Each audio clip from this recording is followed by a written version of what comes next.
Muy buenos días, bienvenidos a nuestra sesión de Derecho Procesal Constitucional.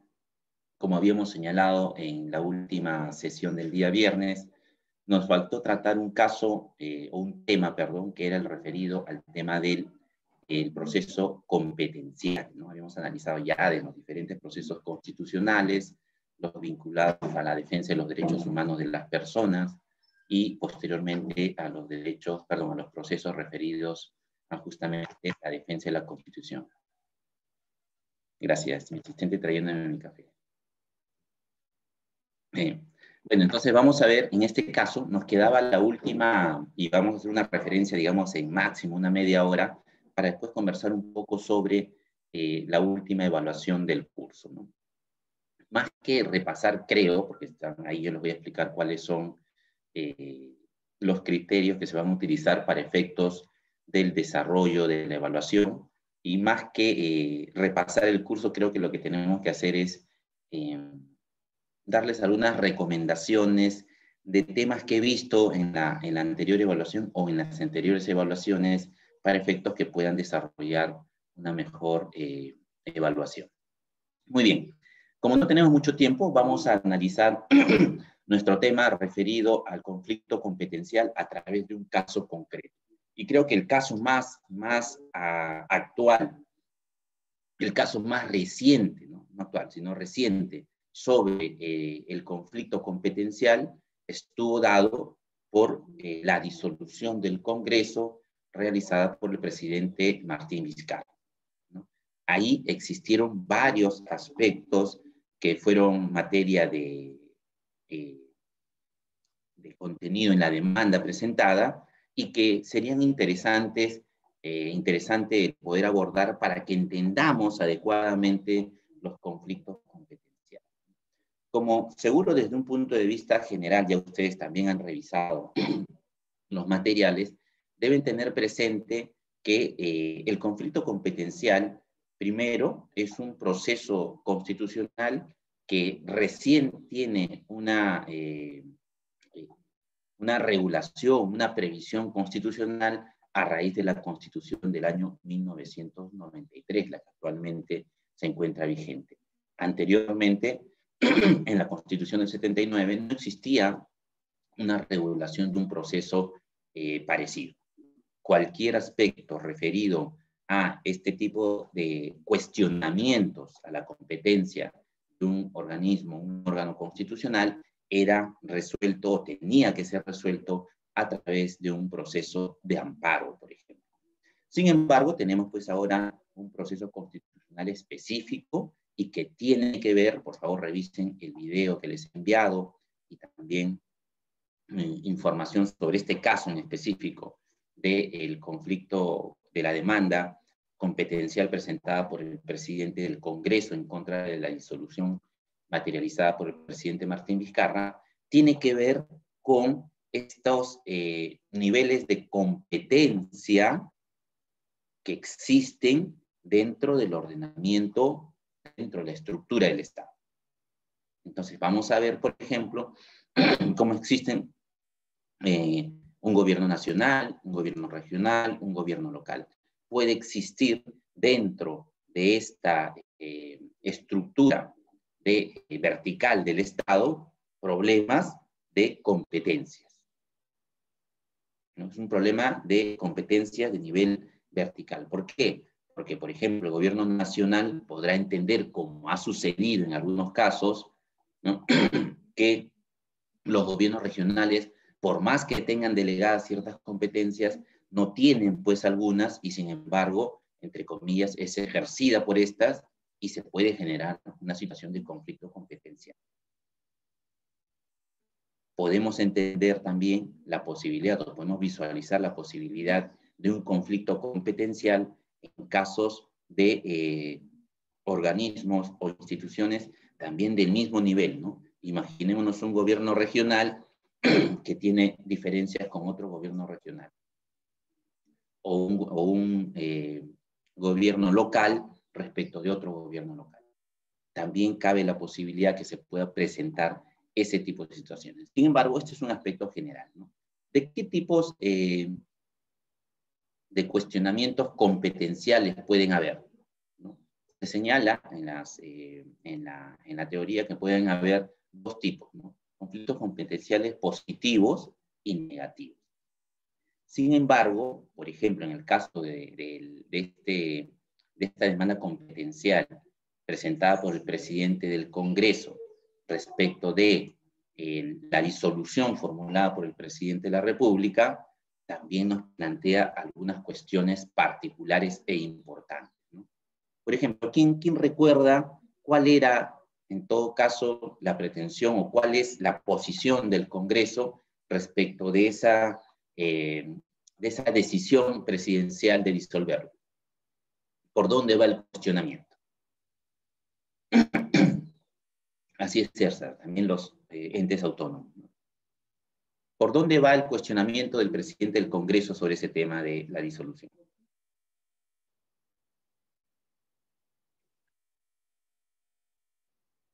¿Que era anticonstitucional? ¿Y por qué?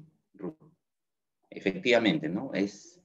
Justamente es un proceso constitucional y de alguna manera hay una posición en el sentido que el ejercicio de esa facultad es inconstitucional, es decir, colisiona contra lo dispuesto en la Constitución. ¿Por qué?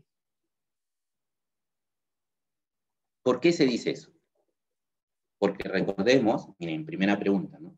Recordemos que este no es un caso en el que se señale que el presidente no tiene la facultad de disolver el Congreso, porque de hecho la Constitución prevé la posibilidad de que se materialice la disolución del Congreso dentro de ciertos parámetros.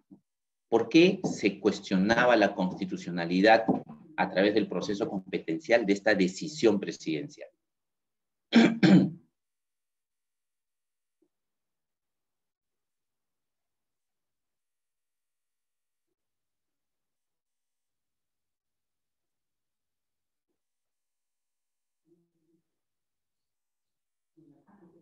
Doctor, buenos días. El Congreso no brindó cuestión de confianza. Yo creo que ahí inició la controversia, ¿no? Era, digamos, era tácita, escrita, expresa. Entonces, creo que ahí es donde se inicia ya la controversia, donde distintos juristas comienzan, ¿no? A hacer los live, los Zoom, debatiendo este tema. Sí. Exactamente, María Cecilia. El cuestionamiento a la decisión presidencial evidentemente no va por el lado de que el presidente no tenga esa facultad, porque la Constitución lo prevé. Lo que se cuestiona, como bien señala María Cecilia, es si esa facultad constitucional, si esa prerrogativa ha sido ejercida dentro de los parámetros establecidos, ¿no?, por nuestro ordenamiento jurídico. Porque claro, en el caso del proceso competencial existe regulación por parte de la Constitución y también de la ley orgánica del Tribunal Constitucional para ver cómo se desarrolla este proceso, ¿no? Y se tiene que determinar, por ejemplo, como lo señalaba, y eso fue materia de discusión en el ámbito del Tribunal Constitucional y de controversia, es si, por ejemplo, varios aspectos formales. Uno de ellos, si es que el presidente podía disolver asumiendo, es decir, que no existió, porque todos reconocemos y recordamos que no existió una, digamos, decisión del Congreso expresa, ¿no?, de rechazo a esta petición que venía realizando el Ejecutivo. No existió. Entonces, se discutía ahí, porque la norma señala que exista, pues, esta falta de confianza, ¿no?, para efectos de que se pueda materializar, para efectos que se pueda configurar este supuesto de incumplimiento del requisito que establece la Constitución. Entonces, lo que se señalaba acá, y como decía María Cecilia, se discutía, era, bueno, se necesita que formalmente exista una denegación de la confianza, o se puede asumir por la decisión, digamos, fáctica del Congreso de dejar de lado, ¿no?, esta petición del Ejecutivo y comenzar a ver otros temas, se puede entender, como decía María Cecilia, tácitamente, que esta decisión del Congreso lo que hacía era, dejaba de lado y por lo tanto estaba materializando nuevamente una falta de confianza respecto al Ejecutivo.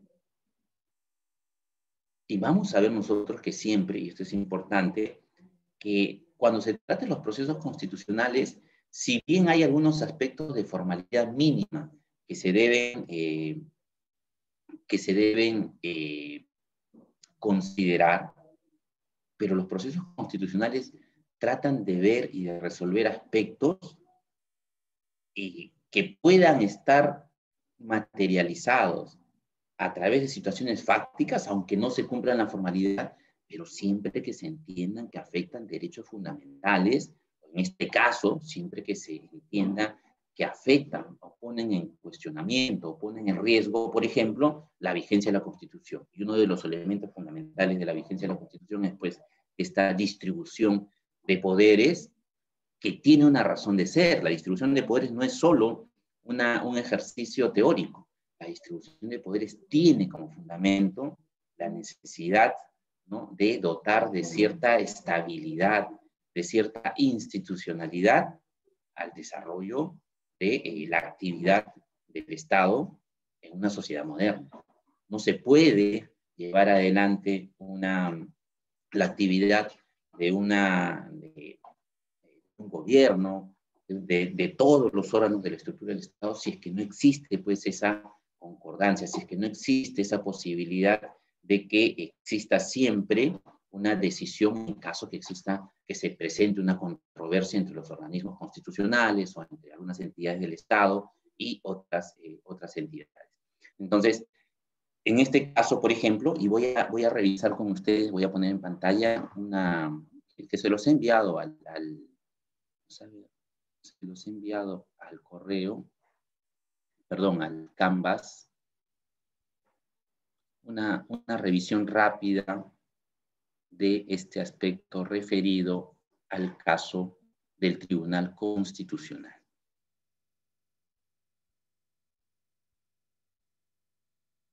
Primero, que ha sido de todas maneras un tema controvertido, porque ha sido mayoría, no es que haya existido unanimidad para efecto de la decisión sobre el Congreso. Recordemos, por ejemplo, que en este caso habían también respecto del Ejecutivo algunos aspectos de formalidad que se cuestionaron en su momento, ¿no? Y respecto al Congreso también. Por ejemplo, respecto al Congreso, el presidente del Congreso fue quien presentó en esa condición de presidente del Congreso, del Poder Legislativo, la demanda competencial. Sin embargo, se entendía, pues, y existían algunos cuestionamientos, para que vean ustedes desde el punto de vista de los medios de comunicación, de cuestionar esta representación, ¿no?, ejercida por el presidente del Congreso para presentar la demanda, señalando que no podía hacerlo porque justamente había sido disuelta por el Ejecutivo. Entonces, ¿cómo es que un órgano, al estar disuelto, puede, a través de su titular, presentar una demanda? Y muchos señalaban que debía ser no a nombre como titular, como presidente del Poder Legislativo, en este caso del Congreso, sino que debía ser como titular de la Comisión Permanente, que era este órgano reducido del Congreso, que sí se encuentra vigente mientras dure el tema de justamente la disolución del Congreso. Entonces, ahí también se presentaba un cuestionamiento importante. Y para estos efectos, claro, quien no es abogado probablemente no entienda la naturaleza de las figuras procesales, la naturaleza de las figuras, en este caso, de la legitimidad o legitimación, pero es claro que cuando se señala o se cuestiona una situación como la planteada en este caso, de cuestionar la decisión presidencial, lo que se estaba pretendiendo, más allá de si tenga o no tenga la razón, en ese sentido era coherente la demanda del Congreso, era que ellos desconocían, cuestionaban la legitimidad de la decisión presidencial, y por lo tanto para ellos una decisión de ese tipo es nula, no tiene efectos, y como tal tenía que ser presentada entendiendo dentro de la posición del Congreso de que el Congreso seguía teniendo, desde el punto de vista legal, desde el punto de vista jurídico, esa representación. Y por lo tanto la demanda, nuevamente, desde un punto de vista jurídico, tenía lógica, ¿no? Y además debía ser así, era un requisito para efectos de la presentación de la demanda, que sea interpuesta por el presidente del Congreso, asumiendo esa decisión, perdón, asumiendo ese estatus que se le brinda en ese momento. No podía ser a través de su condición de presidente de la Comisión Permanente, toda vez que se entenderá entonces, o se hubiera entendido, por ejemplo, que se estaba partiendo de que el Congreso sí estaba disuelto y por lo tanto no sería una posición coherente con la demanda que venían presentando y por lo tanto podría establecerse algún supuesto de improcedencia, podría haberse cuestionado esta situación y por lo tanto el Tribunal Constitucional podría haber señalado la improcedencia de la demanda si es que se hubiese hecho de esa manera. Si es que el presidente, en este caso, perdón, el señor Olaechea hubiese presentado la demanda no como titular del Congreso, sino como titular o presidente de la Comisión Permanente.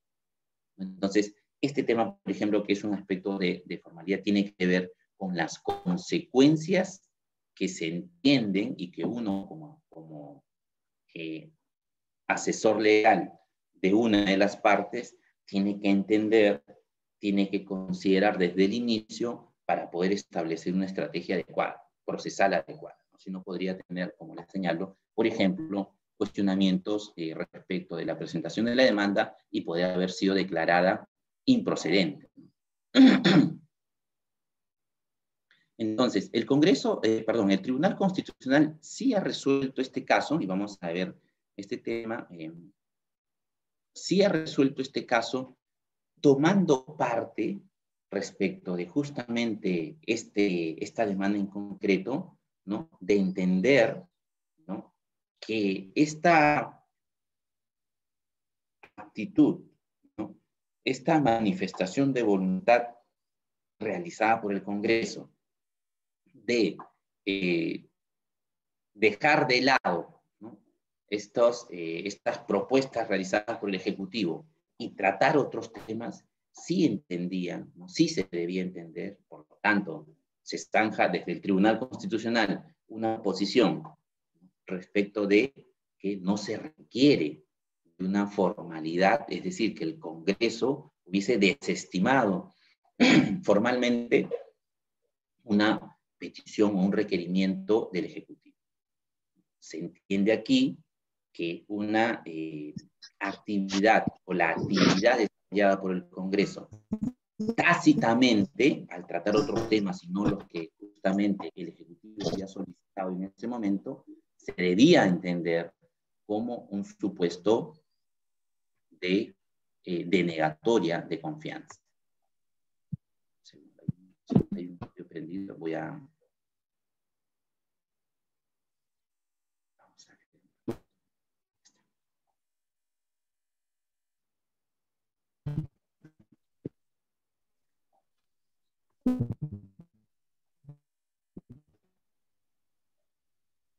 Ya.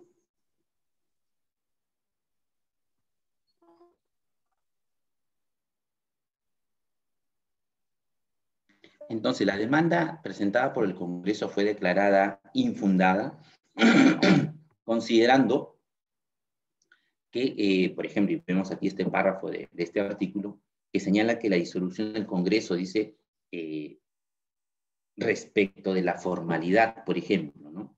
Realizada por el Ejecutivo, porque otro de los elementos que se cuestionaban, por ejemplo, era si el Ejecutivo, para efectos de la disolución del Congreso, esa toma de decisión sobre la disolución del Congreso, había cumplido o no con la formalidad, ya no de que el Congreso haya formalizado dejar de lado estos requerimientos, estas peticiones del Ejecutivo, sino desde el punto de vista del Ejecutivo, si se había cumplido o no con las formalidades de un acto, de una manifestación de voluntad, en este caso de la disolución. Y nos señala, por ejemplo, que el Tribunal Constitucional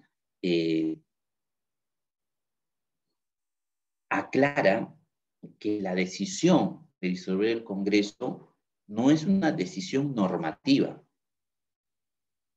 Es un acto, es una manifestación de voluntad, ¿no? Y el aspecto normativo es solo una consecuencia posterior que se toma. Pero el momento en que se debe considerar que se ha producido la decisión y el acto de disolución del Congreso no fue con la dación de un decreto supremo, sino fue con la toma de posición, con la manifestación de voluntad del Ejecutivo, en este caso el presidente de la República, al momento de dar el mensaje a la nación en este tema, y se entiende que en ese momento se produjo el acto de disolución del Congreso.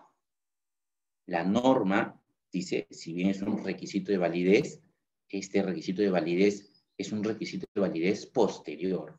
Por lo tanto, el cuestionamiento que se realizaba respecto de la decisión del Ejecutivo, en este caso concreto, de que, por ejemplo, previamente a la decisión, ¿no?, de disolver el Congreso, no se haya llevado adelante una reunión del Consejo de Ministros para efectos de que se pueda tomar esa decisión, también se consideró que no era un requerimiento válido, porque se entiende nuevamente, se diferencia el acto de la declaración.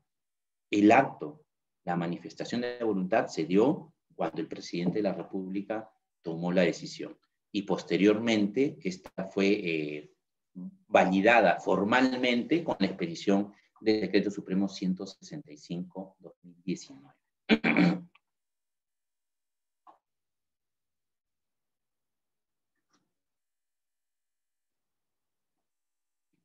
Miren que hacen una diferenciación también interesante, porque si se entendiera como pretendía hacerlo el Congreso, porque cuestionaba la secuencia en la decisión del Ejecutivo respecto de esa decisión de disolver el Congreso y de señalar que primero debía emitirse el Decreto Supremo de Disolución para que se entienda recién en ese momento que era válida la decisión presidencial de disolver el Congreso, lo que tendría que tal vez desde esa perspectiva considerarse es que no cabía o no era factible entonces un proceso competencial.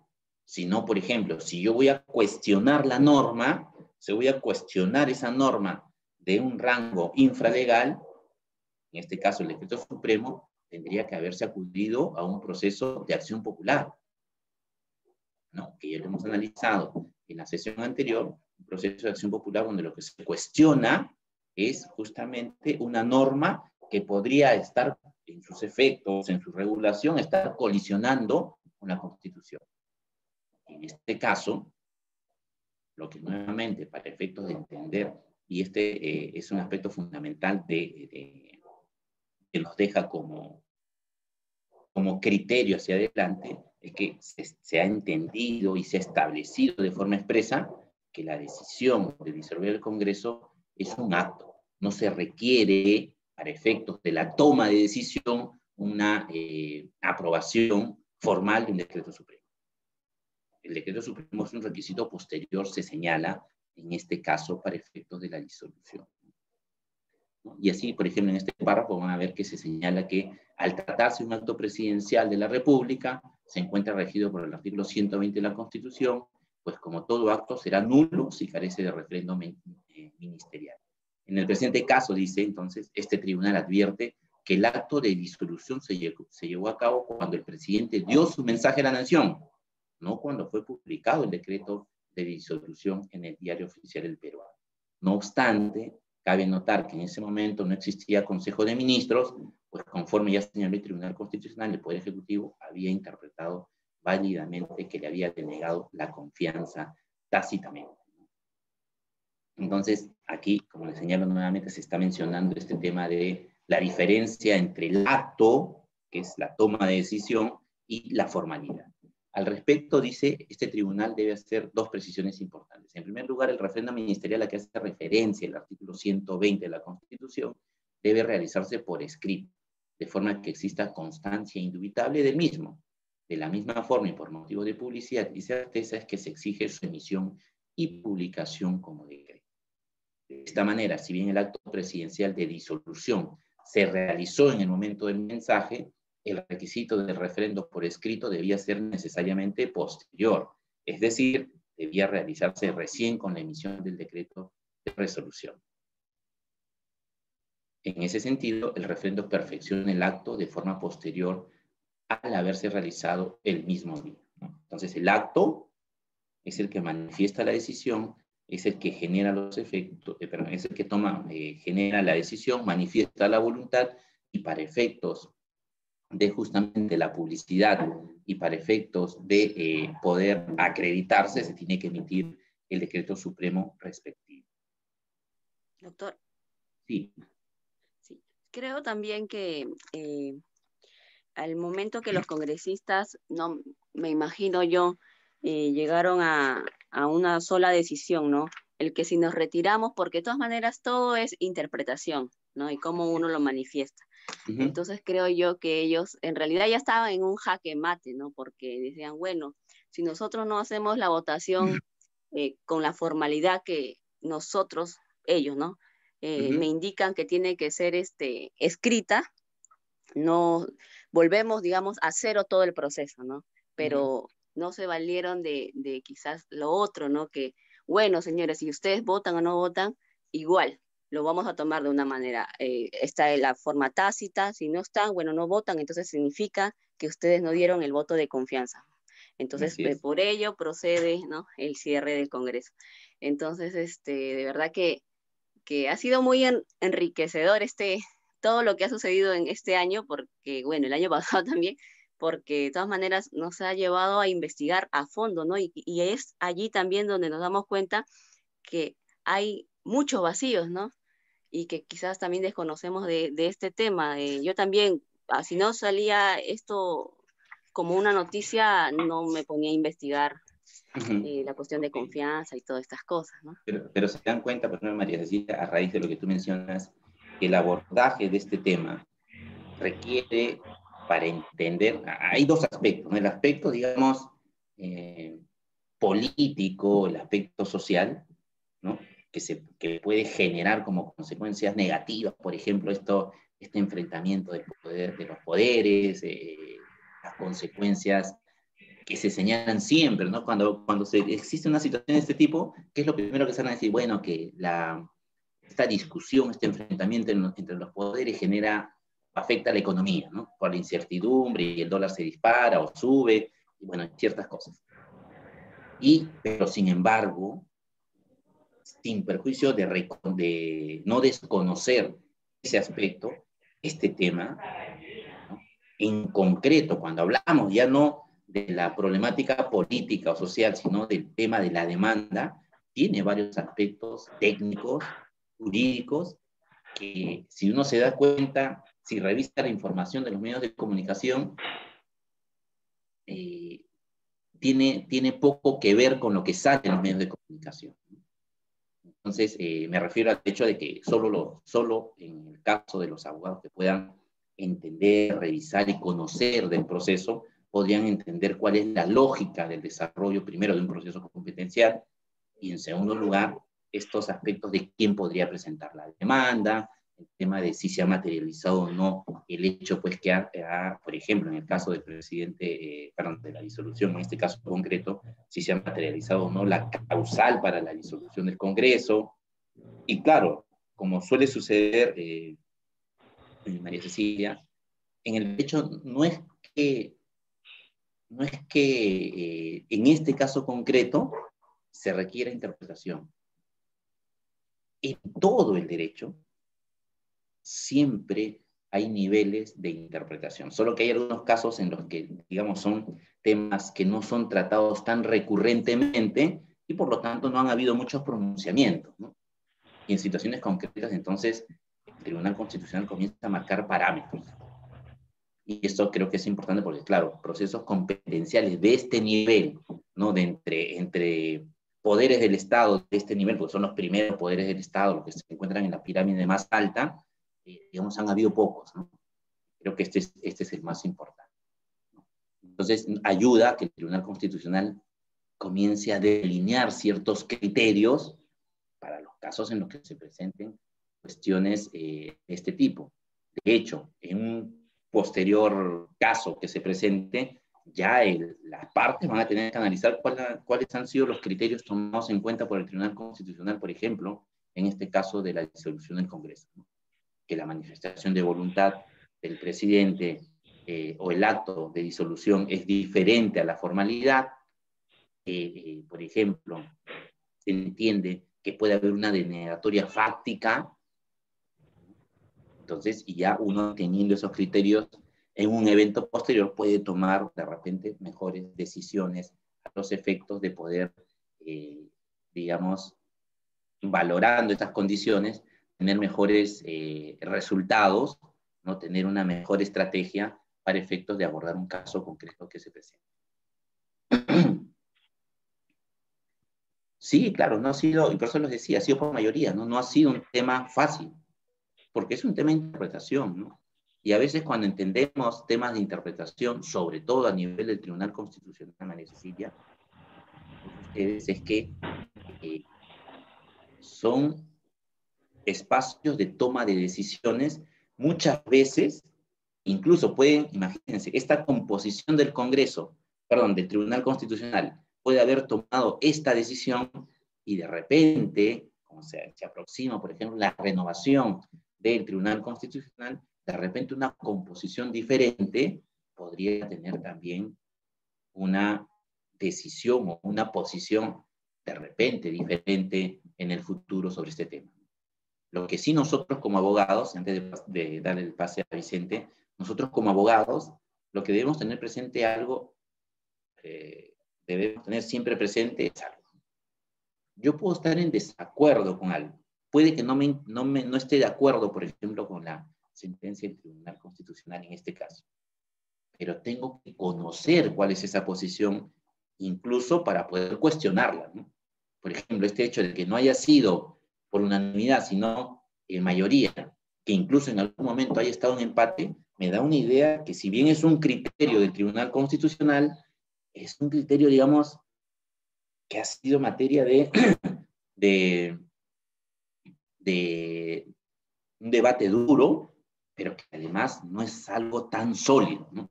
¿Es una posición del Tribunal Constitucional? Sí, pero no es tan sólido. Tuvo que resolverse este tema después de encontrarse en un empate entre los integrantes del Tribunal Constitucional. Eso me ayuda a definir, por ejemplo, cuál es una estrategia o cuál sería la estrategia en un supuesto que se me presente para abordar este caso. Vicente, por ejemplo, te escucho. Sí, profesor, como usted dice, fue una decisión en mayoría, ¿no? A mí me parece que la mejor ponencia, o quien mejor razones expuso en ese debate del TC, fue claramente el doctor Blume, ¿no? Porque el doctor Blume dice, no puede haber degradación fáctica porque nos lleva a un terreno peligroso, ¿no? Un terreno en el cual el gobernante puede abusar de su poder al interpretar antojosamente, incluso porque aquí no hay parámetros tampoco de esa interpretación, ¿no? Dijo, sí, ¿no? También que la voluntad del Congreso se expresa a través de sus decisiones, tienen que ser, ¿no?, primero agendadas, ¿no?, debatidas y expresamente, ¿no?, votadas, ¿no? Es así como se expresa el Congreso, ¿no? Y no a la interpretación del gobernante, ¿no? Entonces, esa cuestión, esa figura de delegación fáctica que no está como tal así acogida en nuestro ordenamiento, nos lleva a esa situación peligrosa, ¿no? Incluso, si es que queremos ver esa cuestión de la pelea una pelea o discusión entre el Congreso y el Ejecutivo, ¿no?, que también es una nos coloca en una decisión o en una situación de zozobra, ¿no? Creo que esta es tal como la solución en todo caso que le quieres dar con esta denegación factible nos lleva a un terreno aún mayor, aún más peligroso, ¿no? Es decir, ¿no? Que el gobernante puede abusar de su poder y antojadizamente puede interpretar, ¿no? Que la decisión del Congreso, ¿no? Sí. Ok, Vicente. Sí, por ejemplo, ¿no? Uno de los temas que creo, dando un poco comentando lo que mencionas, primero, que es un tema planteado, concreto, en el que se tiene que tomar una decisión, ¿no? Okay. Una pudo haber sido, como señala Vicente, la posición planteada por el magistrado Blume, en el sentido que, bueno, es que no podemos entender tácitamente las cosas. Se requiere a ese nivel, por un tema de seguridad, ¿no? Se requiere a ese nivel la formalidad. Pero ustedes se van a dar cuenta que todo en el derecho siempre, o la mayor parte, creo, de las discusiones en el derecho, están referidas a una tensión que siempre se da entre una postura de ese tipo, que ya existe, que ya tiene como punto de partida un elemento importante que es seguridad, ¿no? Porque se apela a la seguridad para decir, oye, un momentito, tú no puedes tácitamente entender algo, tienes que formalizarse para que le dé seguridad al desarrollo institucional, al desarrollo, digamos, de las decisiones en este nivel. Pero el otro lado, y el Tribunal Constitucional también ha tenido esa disyuntiva, ¿no? Esa necesidad de abordar el otro tema. Y por eso les decía, en el derecho siempre están dos aspectos, ¿no? El tema de la seguridad y el tema de la eficiencia, ¿no? Eficiencia entendido en rapidez, pero eficiencia también entendido en cuanto a que se resuelva una situación. Entonces, claro, nosotros, por ejemplo, en todos los ámbitos, si tú te vas al derecho procesal penal, es el tema de, por ejemplo, seguridad, ¿no? O certeza, te dicen, por ejemplo, si es que se tiene que dar prisión preventiva, bueno, basta con que se cumplan los elementos de formalidad, ¿no?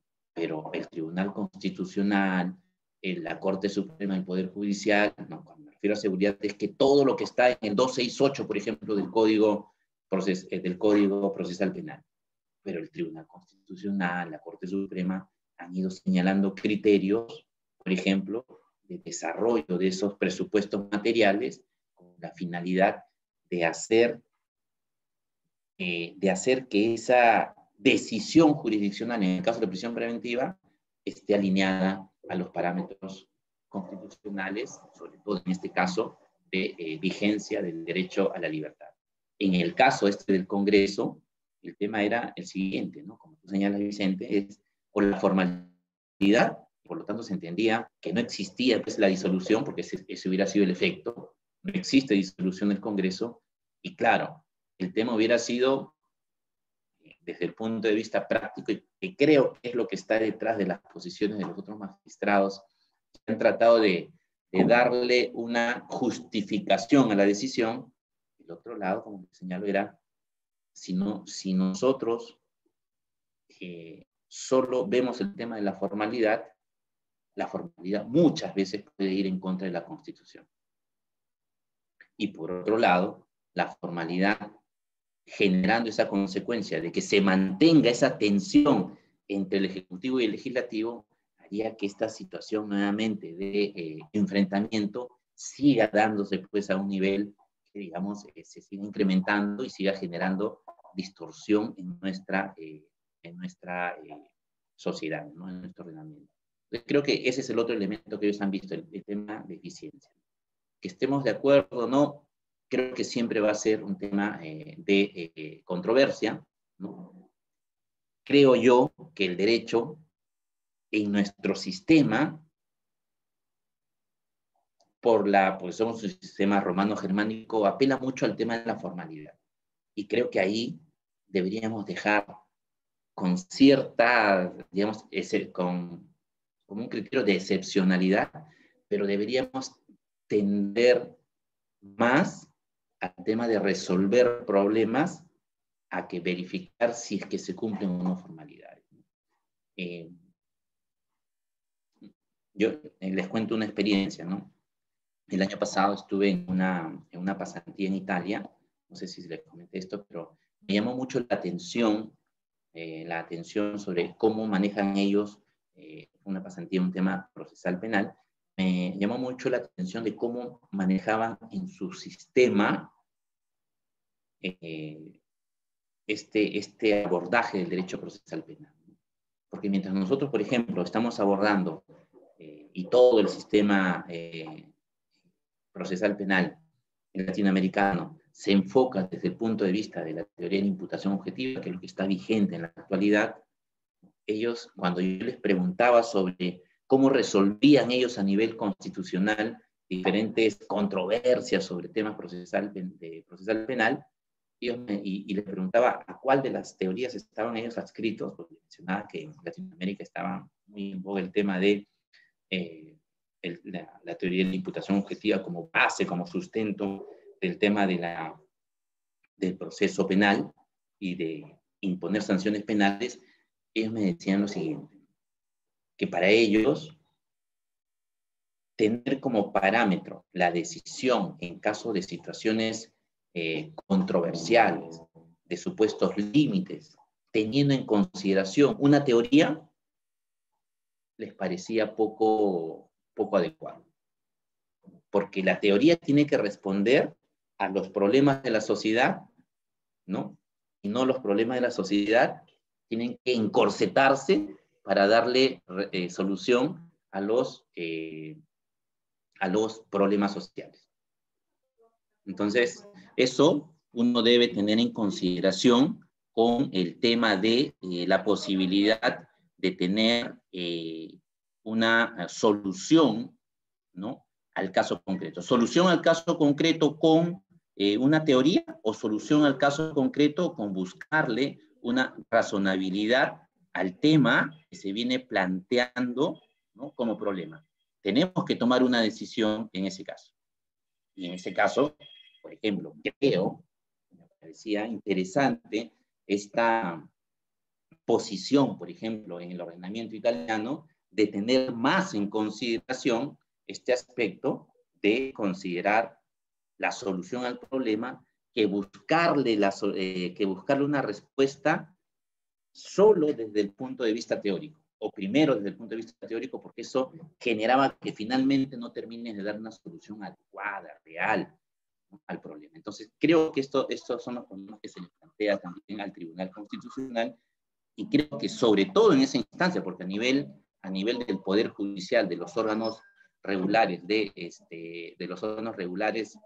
Administración de Justicia, sí se ve el tema de la formalidad en su caso concreto. Entonces, este es un tema que siempre se va a ver de tensión, sobre todo a nivel constitucional, ¿no?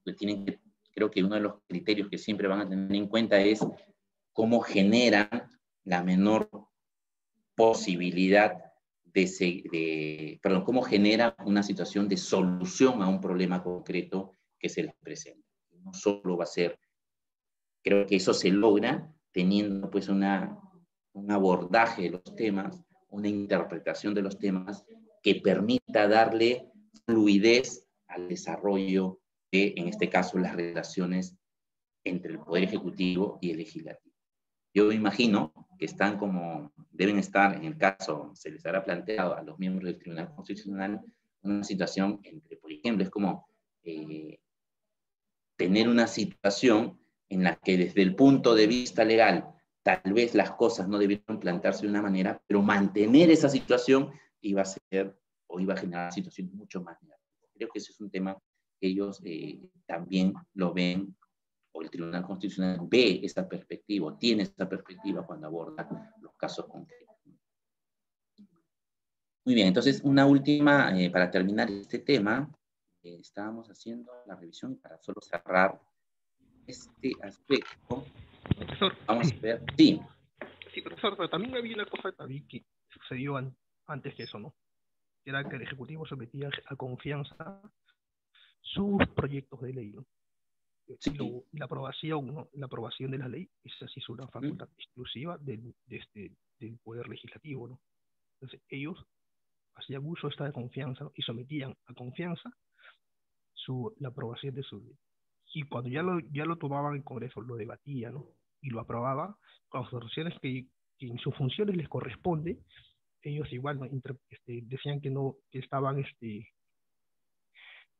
¿cómo se llama? Se me fue la palabra, estaban afectándonos su funcionamiento del Ejecutivo, ¿no? Porque no aprobaban la ley tal como ellos querían, ¿no? Y eso, ¿cómo Sí. deberíamos tomarlo? Es decir, el Congreso también puede, en caso, sí puede cuestionar sí, cómo funciona el Ejecutivo, porque su función es también fiscalizar, ¿no? El Ejecutivo puede decirle, oye, yo quiero que me hagas una ley así, tal cual, así, con estos artículos, con estas comas, todo así. Es una función exclusiva del Congreso.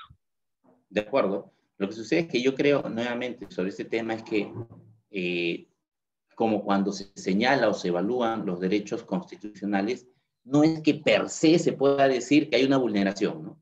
Para entender una vulneración de los derechos fundamentales, primero se habla del tema del bloque de constitucionalidad, es decir, no es que todos los derechos, algunos, ¿no? Algunos derechos pueden ser abordados desde cierta perspectiva constitucional. Y en el caso de cada uno de los derechos, también se habla del núcleo duro del derecho, de ese derecho. No es que todo lo que está involucrado con ese derecho necesariamente tiene que ser abordado. Yo creo que aquí, por ejemplo, lo que tú señalas, claro, que el Congreso, que el Ejecutivo le remita al Congreso un proyecto de ley, y yo creo que está dentro de las facultades del Ejecutivo digamos, el modificar de repente esa norma, pero teniendo en consideración algo, ¿no? Si es que, por ejemplo, yo considero que ciertas disposiciones del Ejecutivo son inconstitucionales. ¿Quién podría negar esa facultad, ¿no? En el caso de que una disposición remitida a través de un proyecto es inconstitucional? Hay casos o hay aspectos que sí son de discrecionalidad, ¿no? A mí me puede parecer, no sé, pongamos un tema muy simple, que un plazo de 10 días no es el adecuado. Yo creo que deberían ser de 15. Bueno, esa es de discrecionalidad por ahí. El tema de que afecte constitucionalmente una disposición sería que no le des, o que le des un día, por ejemplo, porque eso, claro, no es razonable respecto al derecho de defensa, por ejemplo, si quisiera regular algo. Entonces, sí creo que se deben respetar las competencias, pero esas competencias tienen también límites. Y creo que el tema justamente de la función de los órganos jurisdiccionales, en este caso el Tribunal Constitucional, es delimitar pues estos aspectos, ¿ya?, de manera puntual, donde se ejerce esta facultad, esta competencia que tiene la facultad, esta competencia que tiene el Congreso, como tú lo señalas, de ejercer esta facultad legislativa y los límites que pueda tener ante un supuesto concreto de un proyecto que remite el Ejecutivo, ¿no? Tiene que existir, es que no es lo mismo, ¿no? O sea, si nosotros vamos a decir, podríamos llegar al otro extremo, ¿no? Si nosotros vamos a decir que el Congreso, como tiene la facultad legislativa, él puede modificar en todos sus aspectos. Es más, puede aprobar, me envían una ley sobre determinado tema, imaginémonos, protección de datos personales, y el Congreso puede cambiarla completamente, aprobar una ley sobre datos personales, pero que no contenga absolutamente nada de lo remitido por el. Creo que deberían existir, porque no es una situación regular. Pero sí puede, incluso si es que como una cuestión de no interesarla o no agendarla, simplemente no lo ve. Por ejemplo, mañana la sala plena del Poder Judicial envía un proyecto de ley y el Congreso, si quiere, no lo agenda y no lo ve prontamente. Sí. Está en su facultad. Entonces Efectivamente. sí puede, como usted dice, no sé qué, lo ve luego porque también tiene sus prioridades, ¿no? Así como el Ejecutivo tiene prioridades, el Legislativo, que es otro poder del Estado, ¿no?, también tiene sus prioridades. Y el que no lo vea de acuerdo como el Ejecutivo quiere, eso no quiere decir que está interfiriendo en sus labores, ¿no? Sí, lo que pasa nuevamente, ¿no? Yo creo que hay, primero, facultad del Legislativo, y como tú señalas, hay infinidad de normas, no solo del Ejecutivo, del Poder Judicial, de proyectos de ley que están ahí pendientes de resolver, incluso algunos temas muy importantes, y que el Legislativo no los ve por supuestos temas de prioridad, ¿no? y que de hecho hace mucho tiempo, incluso en momentos en que el Congreso tenía otra composición, se discutía el hecho de que le den prioridad a algunos temas cuando había unas situaciones pues complejas que venían generando situaciones de problemas en el ordenamiento, y que no se trataban, ¿no? Y que el presidente del Congreso incluso salió a decir que iba a resolver los temas por orden cronológico, ¿no? Es decir, los proyectos que habían ingresado.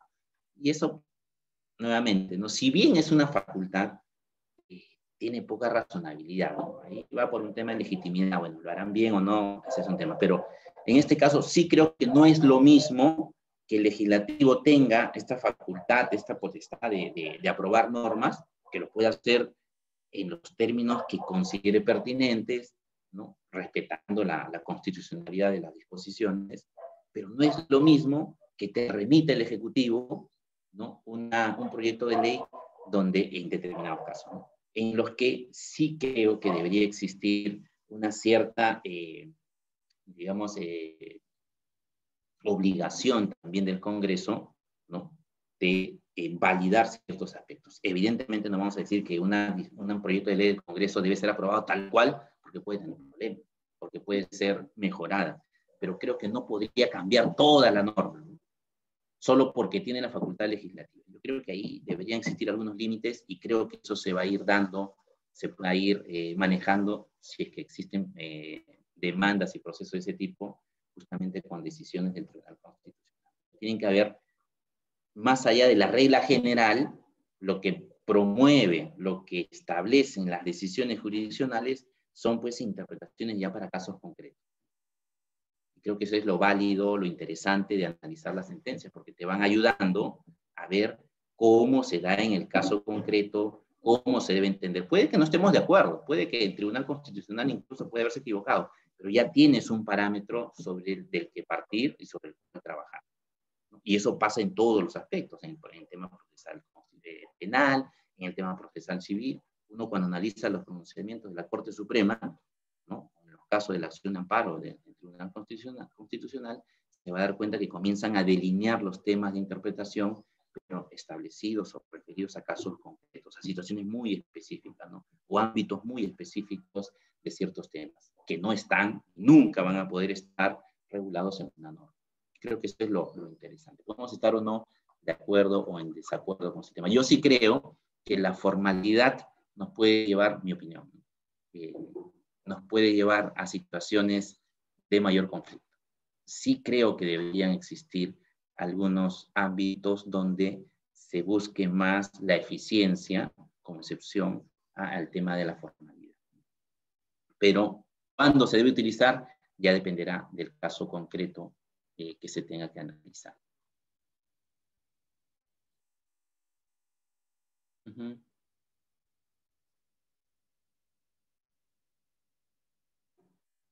Así es, Jairo, ¿no? Ese era el contexto en el que se desarrollaba. Bien, vamos a ver ahora, bueno, teníamos una hora hoy. Me gustaría hacer algunos comentarios sobre el tema de la evaluación. Bien. Para tener algunos criterios claros. Primero, yo les vuelvo a repetir, ¿no? No van a haber las preguntas, los temas de las preguntas van a estar previstos, van a poder ubicarlos ustedes en las diapositivas. Entonces, lo primero que tenemos que hacer, lo primero que yo les sugiero que tengan todas sus diapositivas o a la mano digitalmente, como mejor ustedes lo manejen. ¿Okay? Yo creo que soy de una generación anterior que me gusta. Ya me acostumbré un poco a manejar todos los temas, algunos temas digitalmente, pero creo que hay algunos temas que yo sí igual tengo mis impresiones para poder manejarme y ubicar las cosas más rápido. Primero es eso. Segundo, y yo se lo digo también de manera muy directa y clara, ¿no? Que el tema esté planteado en la diapositiva es para que ubiquen, digamos, el punto de partida de la respuesta, pero ustedes se dan cuenta que en las diapositivas no hay una explicación o una fundamentación. Y lo que se requiere en todos los casos, y se lo vuelvo a repetir, y eso fue parte un poco digamos, de una evaluación no tan, de una nota, digamos, que podría haber sido mejorada, es que en muchos casos no se fundamenta la respuesta. Los temas, no va a haber ninguna pregunta que no esté planteada en las diapositivas. Pero tienen que fundamentar. Todas las respuestas son para fundamentar. 5 preguntas, ¿no?, que van a tener 70 minutos, según lo que me dijeron que va a ser igual que el ciclo pasado, ¿no? Así es que yo entiendo, a mí la indicación del ciclo pasado fue 70 minutos. 5 preguntas para 70 minutos son como a 15 minutos cada... 15 minutos cada pregunta. Es un tiempo bastante, creo que adecuado para poder desarrollar una pregunta fundamentando la respuesta. Ahora, ¿dónde van a encontrar la fundamentación? Bueno, con lo que hemos venido conversando en clase, pero creo que parte de lo que deberían tener son, o lo que hemos conversado en clase, que no ha sido difícil, 14 minutos, ha sido difícil que se pueda, digamos, tratar todo, porque ustedes tienen proceso competencial, inconstitucionalidad y acción popular en 2 sesiones es bastante corto. Esos son temas que se tratan a veces durante un ciclo entero. Pero bueno, el tema va a estar planteado y van a encontrarlo ustedes en la diapositiva. Pero lo que tienen que ver es el sustento, ¿no?, la fundamentación, y eso lo van a encontrar en algunos, si ustedes identifican bien los videos que se les han colgado en cada módulo, también lo van a encontrar ahí, ¿no? Porque los videos justamente desarrollan los temas que han venido ustedes tratando en la clase. ¿Okay? ¿Pueden recurrir a otra información? Sí, pero yo les digo y les soy sincero de que también debemos evitar lo siguiente, ¿no? He visto que me copian textos y de verdad, pues yo saco copia del texto, lo pongo en internet y al toque me jala de dónde se ha sacado el texto. Eso debemos evitarlo. ¿Okay? Porque claro, yo en ese caso no voy a, y van a ver que en la mayoría de los casos, cuando hay casos donde no han respondido una pregunta, bueno, pero hay casos donde han respondido una pregunta y les han puesto 1 o 0, y es porque he identificado eso de la copia de un texto de internet. ¿Okay? Lo que se tiene que hacer, yo no digo que no se verifique, no se consulte. Claro que puedo revisar algún texto de internet, ¿para qué están? Esos son materiales de referencia, de consulta. Pero tengo que trasladar eso a una explicación en las palabras de ustedes, ¿no? Si yo veo, que de hecho les digo que sí lo he identificado, no lo he querido hacer público porque no corresponde, ¿no? Pero sí, si verifico en este examen final hay una referencia así, ¿no?, textual de internet, porque de ahí donde lo sacan, es que voy a poner 0 en esa nota, en esa pregunta. ¿Okay? Entonces tengamos cuidado con eso. Se puede hacer, yo puedo revisar y después puedo, ok, ¿qué es lo que me están preguntando? Y dar una respuesta. Pero no puedo hacer un copy-paste de textos de internet. Eso creo que deberían, y digo, lamentablemente no ha sido un caso, ha habido varios casos donde se ha apreciado eso de alguna respuesta. Así es que el tema está planteado en la diapositiva. Para la fundamentación, si han revisado los videos, pueden recordarlo. Si no lo recuerdan bien, rápidamente sus videos son de 3 a 5 minutos. Creo que en el máximo he visto 6 minutos. Así es que si ustedes están ubicados rápidamente en el tema, van a poder ubicar dónde está el video y darle la justificación adecuada. ¿No? Si fuera presencial, eso sería casi imposible. Aprovechen que es un tema virtual, pero el tema es que sepan de dónde tienen que salir las respuestas. Los temas en las diapositivas. La fundamentación, si han revisado su video, la van a poder dar. Si no lo tienen muy preciso, porque hay algún tema complejo, pueden revisar también esta parte de, como les digo, de sus videos y poder dar la respuesta precisa. Pero sí tengan cuidado en hacer una referencia como la que señalaba, porque no es la adecuada. ¿Sí? Por otro lado, sí me he dado cuenta también, en algunos casos, y les pido tranquilidad ahí, es que en algunos casos me han dado una respuesta, o sea, la respuesta es adecuada, pero no es la respuesta a la pregunta. Entonces, ahí también lo primero que tenemos que hacer, tómense antes de responder 1 minuto por lo menos, a entender bien la pregunta. Entonces, una vez que entienden bien la pregunta, van a poder ubicar la respuesta. Yo me he dado cuenta en las evaluaciones anteriores que existe, por ejemplo, me respondían algo que es correcto, porque efectivamente es algo que está en el material, pero no era la respuesta a la pregunta. Igual en ese caso, les he puesto 1 o 2, porque bueno, entiendo que están manejando el curso, entiendo que están ubicados en el curso, pero no es la respuesta a la pregunta. Y creo que en este examen final sí deberíamos ser mucho más precisos en ese tema. No sé si tienen alguna pregunta. Me preguntaron, no sé si en este curso, pero ayer me preguntaron en otro curso si van a hacer casos. No van a hacer casos. Son preguntas respecto de temas, ¿no?, para fundamentar. No son casos para desarrollar. ¿Sí? Sara, te escucho. Profesor, una consulta. Si por ejemplo en el examen final yo le respondo en 2 líneas, corresponde a la pregunta concisa, Sí. ¿me va a calificar igual como hizo el anterior, la mitad, o tengo que argumentar más para que me pueda calificar correctamente? Esa es la duda. Sara, ya. Lo que pasa es que no... A ver, en 2 líneas no se puede fundamentar. Okay. Eso no es una fundamentación. Fundamentación es justamente que tú expliques algo. Ok. Entonces, Ya. si tú me dices explicar, y tampoco, y nuevamente, miren, he visto, y les podría pasar, pero no lo voy a hacer, es que me han dado una respuesta de cerca de 20 líneas, pero le puse 1, porque no era la respuesta al problema, a la pregunta.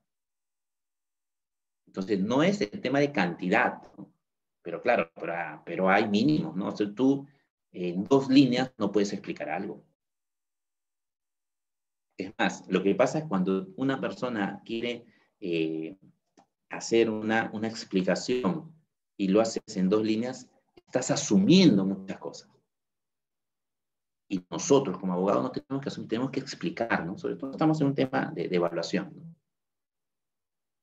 Entonces, la explicación, yo les digo, como dice Edgar, ¿no?, 4 o 5 líneas es un párrafo, ¿no? Ahí podría estar la base de ya alguna explicación del tema.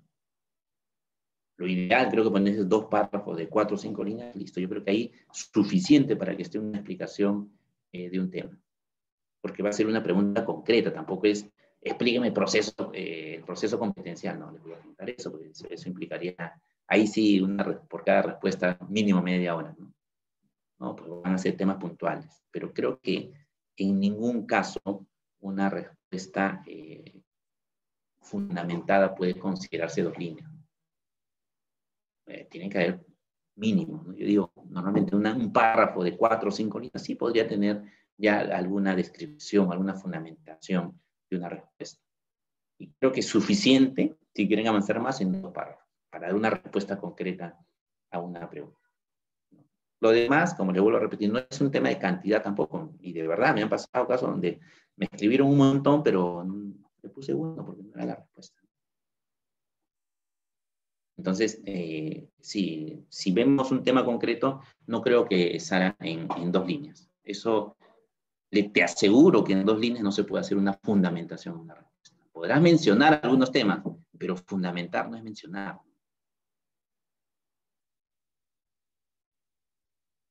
Ok, profesor, muchas gracias, ya me quedó más claro. Ok. Muy bien, chicos, ¿alguna pregunta más? Profesor, y tranquilo, bueno. Tranquilidad, porque no va a haber nada que no esté, nuevamente, que no esté en las clases, o que yo les pregunte, por ejemplo, no voy a preguntar nada de los materiales salvo los videos como referencia, porque sí desarrollan los temas de las diapositivas, pero respecto de los otros materiales, como han visto en las evaluaciones anteriores, yo no pregunto sobre esos temas. ¿Sí? Adela, te escucho. Profesor, buenos días. Usted en el primer examen que tuvimos, usted nos preguntó las características del derecho procesal constitucional. Sí. Pero nosotros en las diapositivas y en el video que yo sí los veo, no había con ese, o sea, que no nos dieron con ese título, ¿no? O subtítulo. Estaba como contenido objeto del derecho procesal.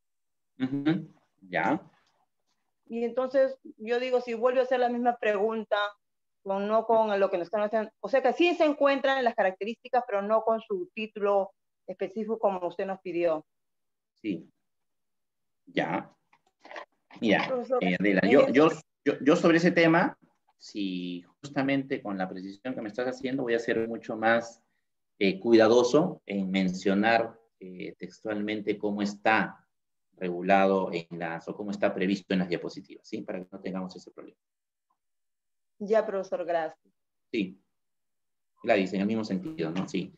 Sí, profesor. Sí, es un error que puedo haber materializado yo.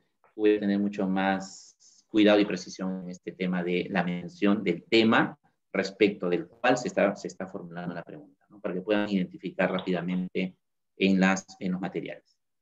Profesor. Vicente. Sí, yo también tenía la misma observación que la compañera Adela, ¿no? En el sentido de que en el primer examen vinieron preguntas, ¿no? con términos en los cuales no estaban en las diapositivas, ¿no? Y no está mal que nos pregunten, está bien, pregúntenos preguntas difíciles si gustan, ¿no? Sí. Pero en todo caso que hagan referencia a los temas desarrollados en clase, ¿no? Porque De acuerdo. como dice la doctora, la compañera de Adela, no estaba ese término. Y yo no me quejé, porque la verdad es que yo no pude asistir a las primeras clases. Sí. Por el motivo de trabajo no pude, ¿no? Y mire, pero ahora justo la compañera de Laura que lo menciona, ella confirma, ¿no? Que esos términos no han sido tratados en clase, ¿no? Tengan presente que lo voy a considerar para efectos de que no vuelva a suceder lo mismo, Vicente.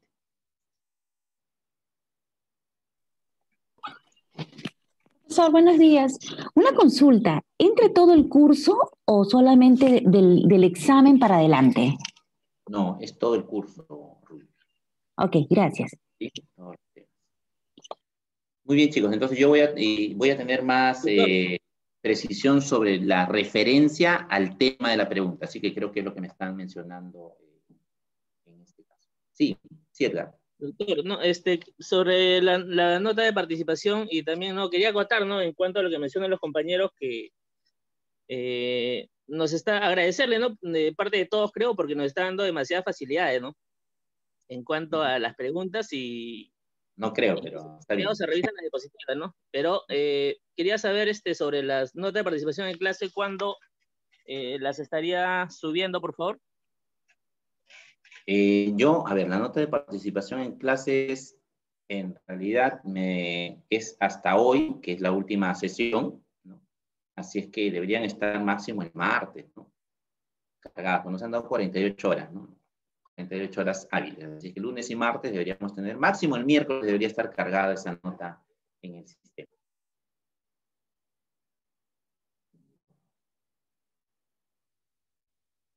Así como dice Yuli, muchas gracias. Estoy tratando de ser claro y transparente en el tema, ¿no?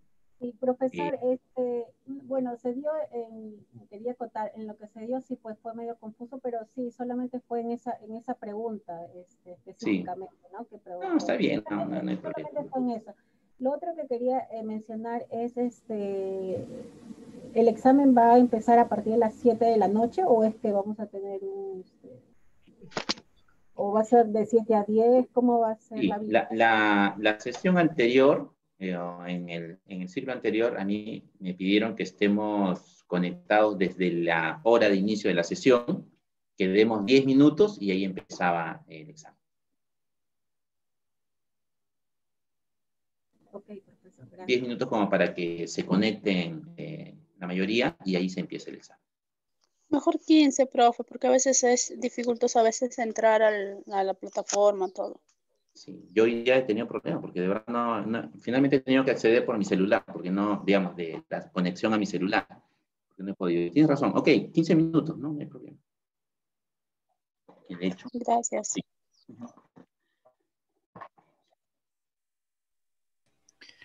Bueno, profesor, muy buenos días. Jorge, ¿cómo estás? Bien, quisiera agradecerle por todas sus enseñanzas que nos ha dejado.